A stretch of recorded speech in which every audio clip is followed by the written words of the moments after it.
بسم اللہ الرحمن الرحیم۔ شروع کرتا ہوں اللہ کے نام سے جو بہت بڑا مہربان نہایت رہنے والا ہے۔ دوستوں، بہنوں، بھائیوں، بزرگوں، ہمارے اسلامک تاریخ کے اس چینل میں ہماری سیریل ہے اسلامک امیزنگ ایونٹس۔ آج اس کی 88 نمبر قسط ہے جس میں ہم آپ کو خوش آمدید کہتے ہیں۔ آج ہم آپ کے لیے برصغیر پاک و ہند کے عظیم ترین مسلم حکمرانوں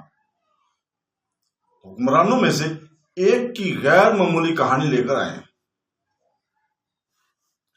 ایک ایسا شخص جس کی ہمت نے برطانوی سلطنت کو ہلا کر رکھ دیا تھا اور جس کے عزم نے انہیں نو آبادیاتی حکمرانی کے خلاف مزاحمت کی علامت بنا دیا۔ یہ میسور کے افسانوی ٹائیگر ٹیپو سلطان کی کہانی ہے۔ 18ویں صدی جنوبی ایشیا کی تاریخ کا ایک اہم موڑ تھا۔ جب مغل سلطنت کمزور ہو رہی تھی، برطانوی ایسٹ انڈیا کمپنی تیزی سے اپنا اثر و رسوخ بڑھا رہی تھی۔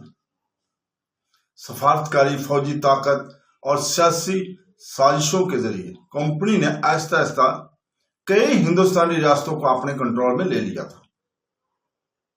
پھر بھی ایک سلطنت اس بڑھتی ہوئی سلطنت کے خلاف مضبوطی سے کھڑی تھی۔ وہ سلطنت میسور تھی، جس پر پہلے حیدر علی اور بعد میں اس کے شاندار اور جوان مرد بیٹے ٹیپو سلطان نے حکومت کی تھی۔ ٹیپو سلطان نے بہت سی کہانیوں میں سے ایک خاص طور پر مشہور ہوئی ہے۔ اس کی جڑی ہوئی کہانیوں سے کہا جاتا ہے کہ جوانی کے زمانے میں ساتھیوں کے ساتھ جنگل میں شکار کے دوران ایک شیر نے اچانک حملہ کر دیا تھا۔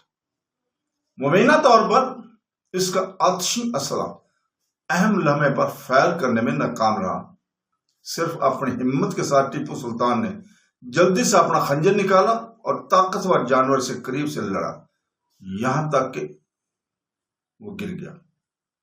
شیر، اگرچہ اس واقعہ کی صحیح تفصیلات پر مورخین کا اختلاف ہے، لیکن یہ کہانی ان کے افسانوی کا حصہ بن گئی اور اسے میسور کا ٹائیگر کا خطاب ملا۔ یہ نام پوری تاریخ میں یاد رکھا جاتا ہے۔ ٹیپو سلطان 20 نومبر سن 1750 کو موجودہ بنگلورو کے قریب دیونہالی میں پیدا ہوئے تھے۔ ان کے والد حیدر علی غیر معمولی فوجی صلاحیت کے ذریعے میسور کی فوج کی صفوں سے اٹھے اور آخرکار سلطنت کے حکمران بن گئے۔ خود بہت کم رسمی تعلیم حاصل کرنے کے باوجود حیدر علی سیکھنے کی گہری قدر کرتے تھے۔ انہوں نے اس بات کو یقینی بنایا کہ ان کے بیٹے کو بہترین تعلیم دستیاب ہو۔ ٹیپو سلطان نے قرآن پاک، عربی، فارسی، اردو، اسلامی علوم، ریاضی، تاریخ اور انتظامیہ، فوجی حکمت عملی، گھڑ سواری، تلوار بازی اور نشانہ بازی کا مطالعہ کیا۔ ان کی تعلیم اسے نہ صرف ایک شہزادے کے طور پر بلکہ ایک عالم، منتظم اور فوجی کمانڈر کے طور پر بھی تیار کرنے کے لیے بنائی گئی تھی۔ یہاں تک کہ ایک نوجوان کے طور پر ٹیپو سلطان نے اپنے والد کے ساتھ فوجی مہموں میں حصہ لیا۔ 15 یا 16 سال کی عمر تک وہ پہلے ہی فوجی دستوں کی قیادت کر رہا تھا اور اہم سفارتی مشنوں میں حصہ لے رہا تھا۔ اس کی ذہانت، نظم و ضبط اور قیادت نے سینئر کمانڈروں کو بادشاہ بننے سے بہت پہلے متاثر کیا۔ اس عرصے کے دوران برطانوی ایسٹ انڈیا کمپنی تجارتی کارپوریشن سے فوجی اور سیاسی طاقت میں تبدیل ہو چکی تھی۔ اس کا مقصد اب صرف تجارت نہیں بلکہ پورے برصغیر میں علاقائی توسیع تھی۔ تاہم میسور برطانوی عزائم کی سب سے مضبوط ریکارڈوں میں سے ایک بن گیا۔ حیدر علی اور ٹیپو سلطان نے اینگلو میسور جنگوں کے دوران بارہا برطانوی فوج کو للکارا۔ ان کی فوج غیر معمولی رفتار کے ساتھ آگے بڑھتی رہی اور اکثر برطانوی کمانڈروں کو حیران کر دیتی تھی۔ پہلے اینگلو میسور جنگ کے دوران میسور کی افواج نے مداراس کے قریب پیش قدمی کی، جو کمپنی کے سب سے اہم انتظامی مراکز میں سے ایک تھا۔ ان فتوحات سے گھبرا کر انگریز امن مذاکرات پر مجبور ہو گئے تھے۔ اس کے باوجود امن عارضی ثابت ہوا اور جلدی نئے تنازعات نے جنم لے لیا۔ فوجی تاریخ میں ٹیپو سلطان کی سب سے بڑی شراکت جدت پر ان کا زور تھا۔ اپنے وقت کے بہت سے حکمرانوں کے برعکس اس نے سائنسی ترقی اور جدید ہتھیاروں کی حوصلہ افزائی کی۔ ان کی قیادت میں مسعود نے لوہے سے بنے جدید راکٹ تیار کیے۔ یہ راکٹ پہلے کی ڈیزائن سے کہیں زیادہ سفر کرنے کی صلاحیت رکھتے تھے اور دشمن کی شکلوں میں خاصی تباہی اور خوف و راز پھیلاتے تھے۔ انگریزوں کے خلاف لڑائیوں کے دوران یہ راکٹ انتہائی مؤثر ثابت ہوئے۔ برطانوی فوجی افسروں نے بعد میں مسعود کی زوال کے بعد اس ٹیکنالوجی کا مطالعہ کیا اور اس نے براہ راست کانگریو راکٹوں کی ترقی کو متاثر کیا، جسے بعد میں برطانیہ نے یورپی جنگوں میں استعمال کیا۔ بہت سے طریقوں سے ٹیپو سلطان جدید راکٹ ارٹلری کے علمبرداروں میں سے تھے۔ سن 1782 میں حیدر علی طویل علالت کے بعد انتقال کر گئے۔ صرف 32 سال کی عمر میں ٹیپو سلطان کو میسور کی تاریخ کے سب سے خطرناک دور میں تخت اور وراثت میں ملا۔ سمجھوتا کرنے کی بجائے اس نے شاندار عزم کے ساتھ اپنی سلطنت کو دفاع جاری رکھا۔ دوستو، بہنوں، بھائیوں، بزرگوں، ٹیپو سلطان نے اہم انتظامی اصلاحات متعارف کروائیں۔ اس نے فوج کی تنظیم نو کی، معیشت کو مضبوط کیا، زراعت کو فروغ دیا، تجارت کو بڑھایا، مقامی صنعتوں کی حوصلہ افزائی کی اور سلطنت عثمانیہ، فارس، افغانستان اور فرانس کے ساتھ سفارتی تعلقات قائم کی۔ ان کا خیال تھا کہ ایک مضبوط معیشت اور جدید انتظامیہ ایک طاقتور فوج کی طرح ضروری ہے۔ تاہم انگریز سمجھ گیا کہ اکیلے میسور کو شکست دینا آسان نہیں ہوگا، اس لیے انہوں نے مراٹھا کنفیڈریسی اور نظام حیدرآباد کے ساتھ اتحاد کیا۔ ان تینوں طاقتوں نے مل کر تیسری اینگلو میسور جنگ کا آغاز کیا۔ شدید مزاحمت کے باوجود ٹیپو سلطان کو بلاخر 1792 میں سرینگا پٹم کے معاہدے پر دستخط کرنا پڑے۔ شرائط انتہائی سخت تھی۔ میسور نے اپنا تقریباً نصف علاقہ کھو دیا، بھاری مالی معاوضہ ادا کیا اور ٹیپو سلطان کے 2 جوان بیٹوں کو ادائیگی مکمل ہونے تک سیاسی رقم یا مالیوں کے طور پر عارضی طور پر انگریزوں کے حوالے کر دیا گیا تھا۔ اس کے زندگی کے چند لمحات اس سے زیادہ تلخیص دہ تھے کہ ان کے اپنے بچوں کو دشمن کی قید میں چھوڑ دیا گیا تھا۔ پھر بھی شکست نے اس کی روح کو توڑا نہیں۔ اس نے فوری طور پر اپنی فوج کی تعمیر نو شروع کر دی، اپنے دفاع کو مضبوط کرنا اور ایک جدوجہد کی تیاری شروع کر دی۔ انہیں یقین تھا کہ میسور کی آزادی ہر قربانی کی قابل ہے۔